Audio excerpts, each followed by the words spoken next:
let's talk a little bit about crime scene statistics or crime statistics. Recently, OSBI announced a clearance rate that they have. In other words, the number of cases or the percentage of cases that they close. I don't have the exact number in front of me, but it was somewhere in the 90% range, I believe. You say that's absurd. I don't believe it.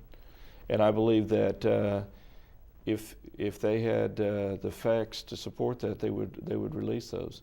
I don't believe that they have that, and I don't know of any homicide investigator in this state that believes that those figures are correct. Where do you think they came from? Well, I think they're just arbitrary numbers that they gave to satisfy the public. OSBI doesn't have to release reports and information to the public. They don't have to. That's one of their protections. And you can make any claim you want to claim if you don't have to back it up with facts and figures. I would challenge you to look up the clearance rates of the FBI's tracking system through UCR and see if those numbers correspond with each other. I just don't believe they do.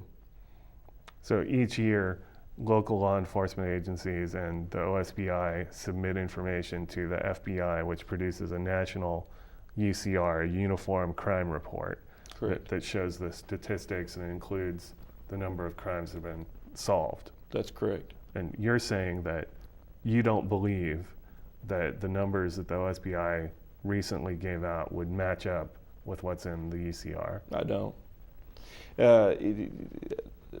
Don't get me wrong. All law enforcement has trouble solving crimes. They're tough.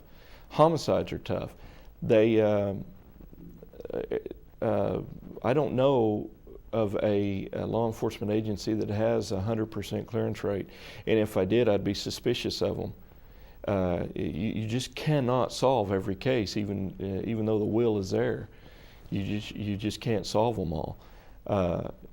But to declare a number of cases that you have solved, a percentage of number of cases you have solved, you should be able to provide those cases, those case informations, the case information on those cases, and to verify it.